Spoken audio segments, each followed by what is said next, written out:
Greetings, brave adventurers! My name is FoxyBard, and we are not talking about AI this week. Finally, we're moving on. And instead, we're back to some good old, or bad old RPG horror stories. You know the ones. Actually, I'm doing something a little different with this one. The first one of these, I don't think is a horror story. I think it's just kind of funny.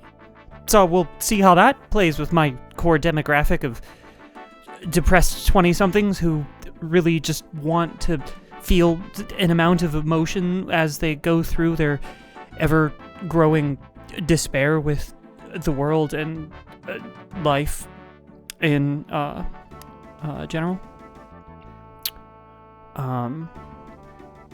So let's dig right into it.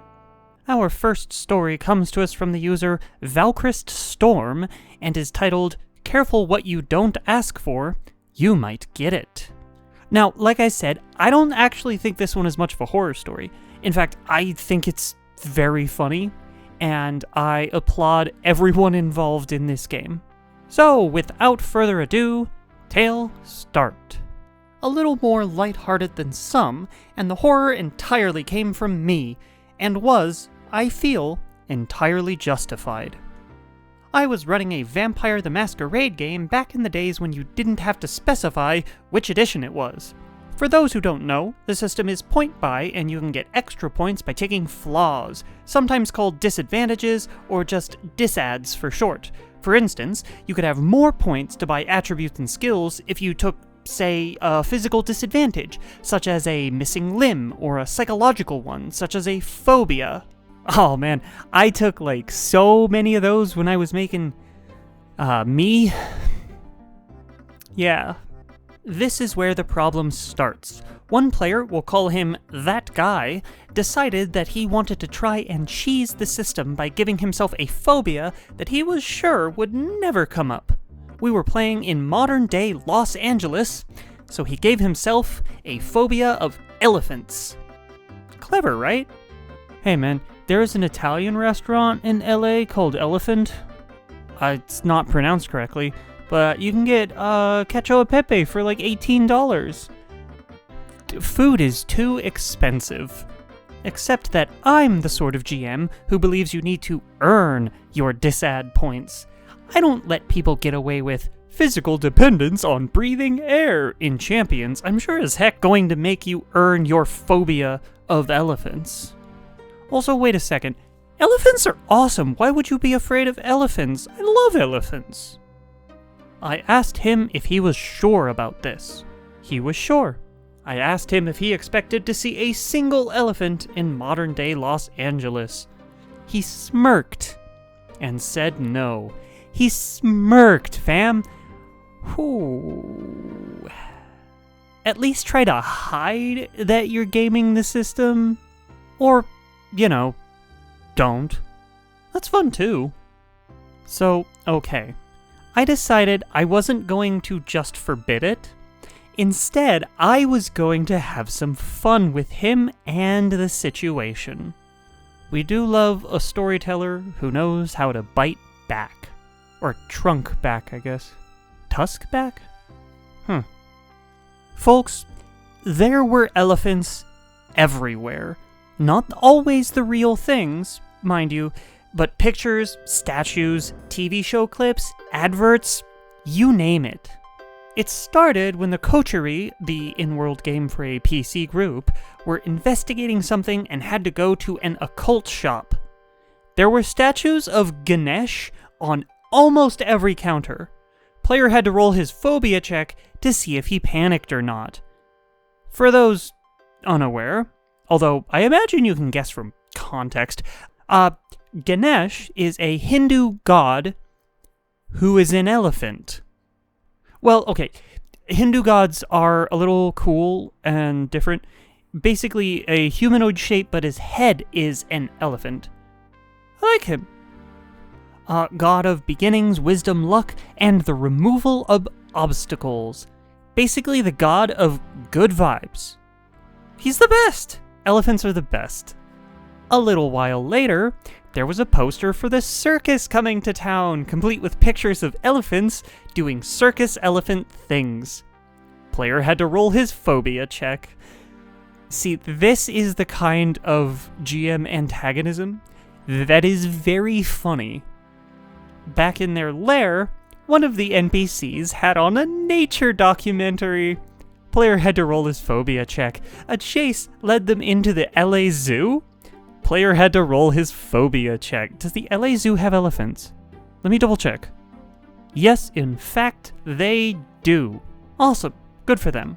About 5 sessions in, that guy asked me if he could use his accumulated XP to buy off his phobia on the grounds that this level of exposure therapy would surely have cured him by now.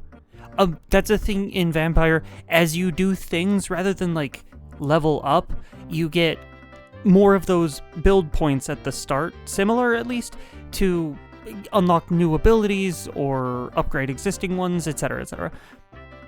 Obviously, I allowed it, and we both had a good laugh, but boy, it was fun hoisting him by his own petard for a while.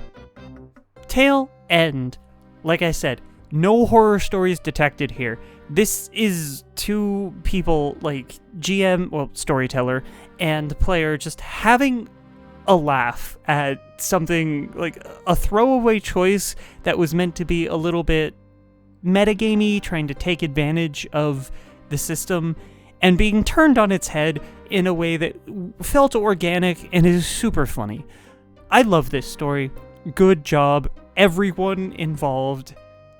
Amazing. I have no more to add. This was just fun for me. Let's move on to the less fun stuff. You know what we haven't had in a while? A horror story set in Curse of Strahd. Our next story is titled Mind Control in Strahd's Castle, and this one comes with a content warning, as they always do in Strahd. By now we know that this is the 5e module that just generates the most of these. Shit. I don't think that I would have anywhere near as big of a channel if it wasn't for Curse of Strahd. I don't think that this content would exist as much without Curse of Strahd. Content warning, of course, for dubious consent, that's what DubCon stands for, and potential SA. So, if you're not comfortable with that, skip to Story 3. It's in the description. Tale start. Some friends and I are running a Curse of Strahd campaign right now, and this is my first time ever playing Strahd, while all of the others have played in or run it before. That's... Why is it that people play and replay this particular module over and over again? Like, I get that there's a shortage of good 5e modules, but go third party, there's so much, and it's gonna be way better. I'm getting distracted. A few sessions ago, Strahd appeared to my character and offered her a deal. Briefly exchange one of the party members for the ability to travel to and from Barovia freely whenever she wanted. Isn't that supposed to be like the one big thing about Barovia? Whatever. Why would you come back? I made sure to get clarification that we would be getting this character back. My character decided to offer herself up instead of any of the other party members, and that deal came to fruition 2 sessions ago, and I'm playing a backup character for now. Man, Strahd really is one of the campaigns of all time, which is about the best I can say for it. I've read enough of the module itself to know that it's just terribly written, and apparently this is the best 5e, well, official 5e module. Are y'all okay? Is this Stockholm Syndrome? You know that they made Kingmaker for 5e, so you can play a good module, right? Do that. My DM and I finally got time together to detail my character's time at Strahd's castle. Strahd starts to flirt with my character and give her jewelry. my character, not wanting to upset Strahd, decides to put on the jewelry. Upon wearing this jewelry, my character had to start making wisdom saves, and the more jewelry she was given to wear, the harder these saves became, until I was just auto-failing them. My character was eventually propositioned by Strahd, and being under mind control, she agreed. Well, no, she didn't. If you are not coherent, you can't consent. That's it. That's the end of the sentence. There's no more. I was never made aware this was the direction my DM was planning to go with this deal. I felt like I couldn't disagree or stop it now that this was where it had ended up. You can always revoke consent at any point in anything that you do. I need to drive that home. You can always say no, and you can say no anywhere from the start to the finish. I had mentioned previously, in and out of character, that my character was an abuse survivor already, and would have loved a heads up regarding this. I was looking forward to playing my character again post Strahd Castle, and navigating the trauma that came with it.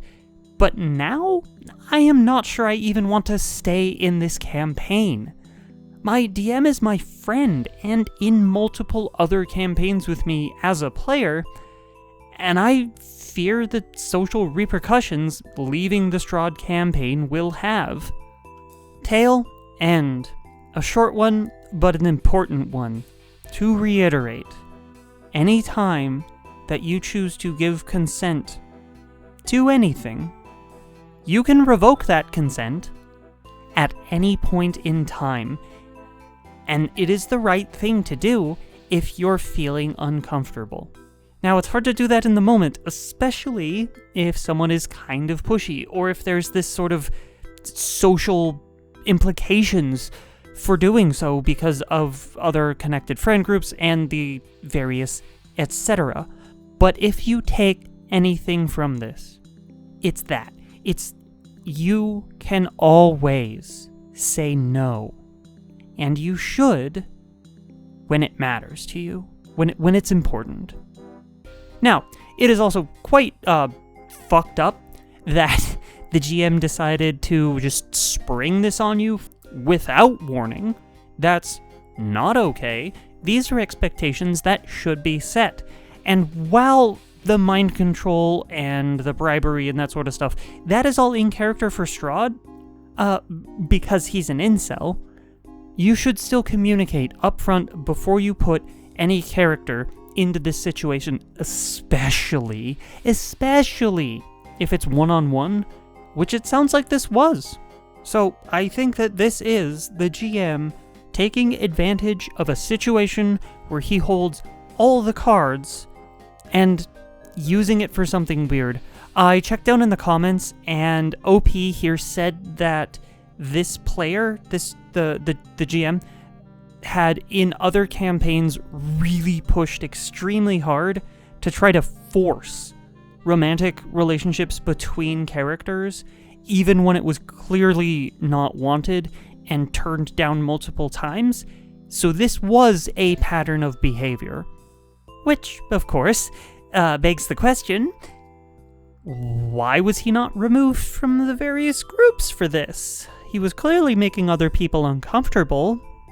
I think the best thing to do is to bite the bullet on the supposed social repercussions and just ditch the man. It's probably worth it. Last story. Our final story is by the user Water Water Fire Fire and is entitled Player Upset That My Character Gets to Shine. And we all know these types, the ones who have to be the most important. But there's a plot twist in this one that I don't think you're gonna see coming. It both explains everything and it makes it much worse. Tale start. After 5 years of playing D&D with the same people, finally decided to join another group, and it wasn't a good experience. We have a bunch of other players who are not important. Oh, they're important to me. Not important to the story, understand. DM, me, and the exploiter, who we will call Troy. Troy isn't a min-maxer, per se, in the common sense that they would go around Reddit and find some busted build.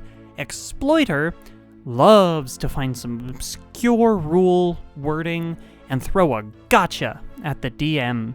See, this is why you should always word things explicitly, which is a very 5e-centric problem. Like, it shouldn't ever be the case that, well, Jeremy Crawford said this on Twitter is the only way to know for sure how a rule works. That's stupid.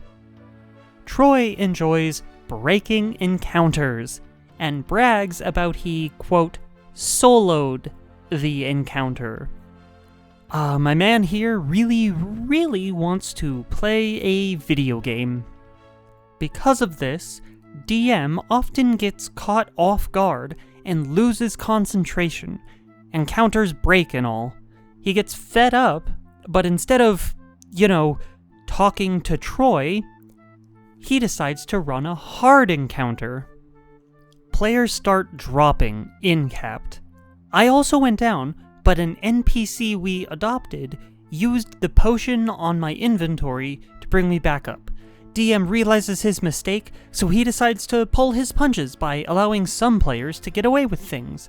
Like, he let me gain the benefit of full cover by stacking 2 bodies on top of each other and going prone to avoid getting targeted by a spell that requires line of sight. Hey, if you can't be seen, you broke line of sight, so well done. Troy was having fun too. He is thrilled to see his party is dropping one after another while his PC is still in the fight. Man, that's called a hero complex. No, it's not. It's called a show-off complex? I don't think that's a complex. It could be. It's all fine until Troy goes down. Troy's sulking now. My character is the last one conscious. I use all my character resources, and with some decent rolls, I mop up all the bad guys. Nice. Well done.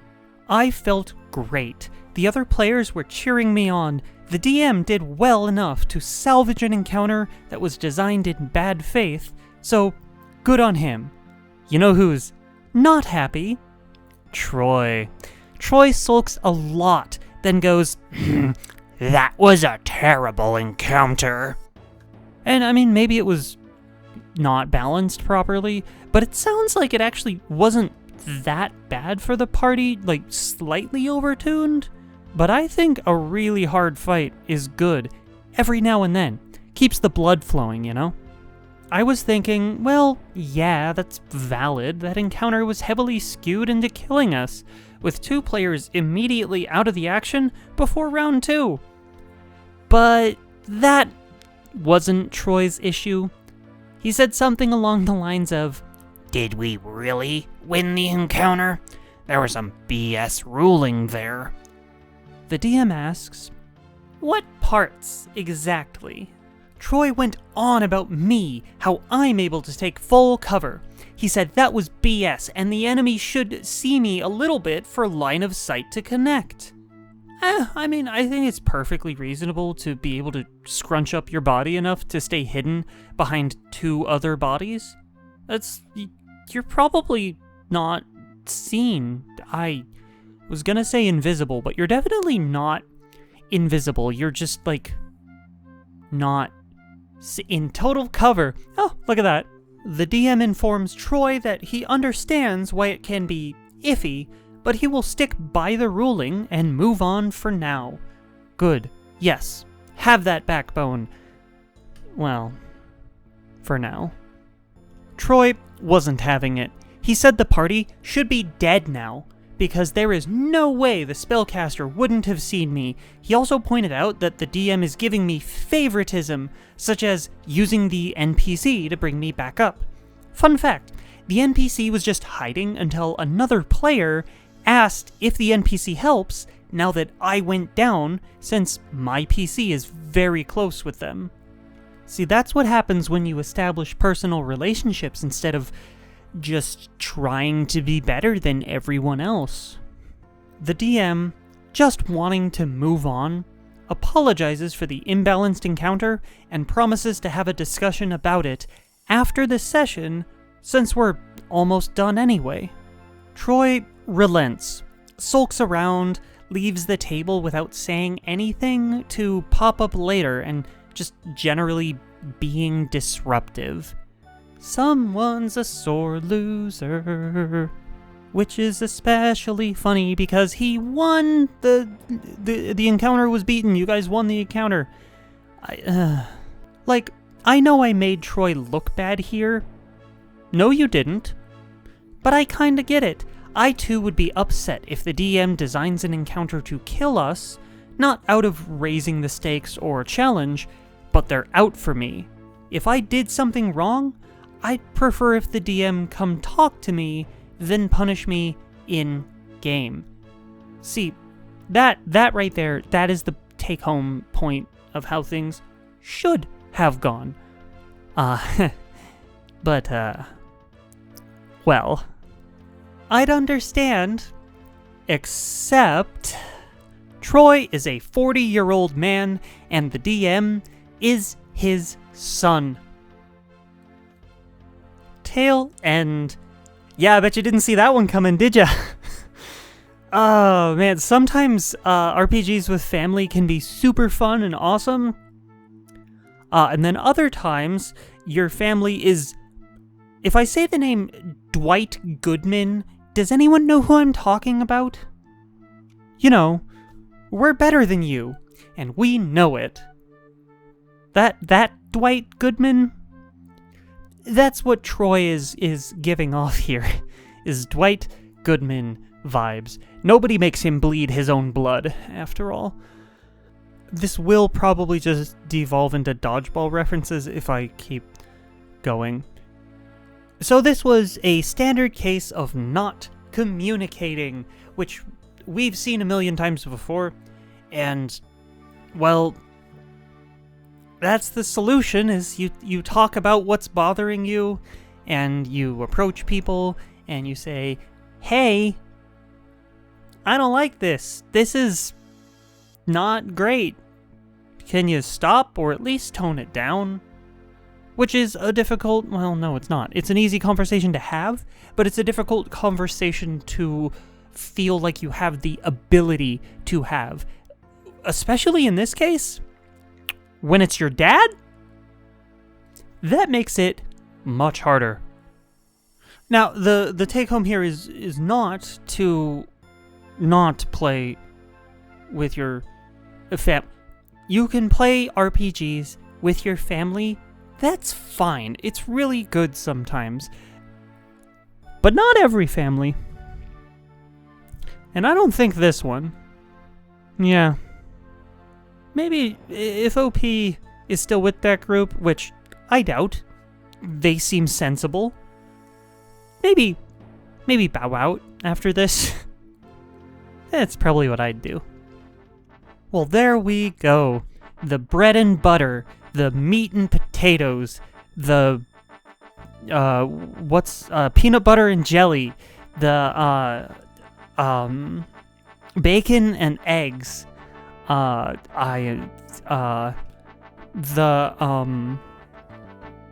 other two things that go very well together that I cannot, the macaroni and cheese. Okay, this bit is getting old already.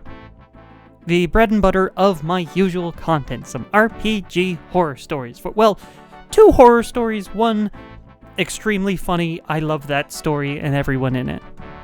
That ought to keep everybody sated for the upcoming week. And if it's not,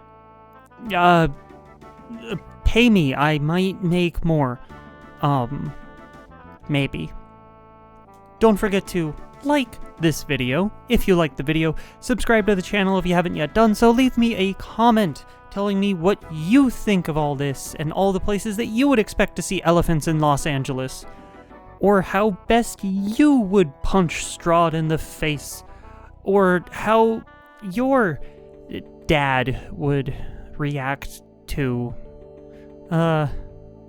not being the center of attention. I imagine most of your dads would be fine.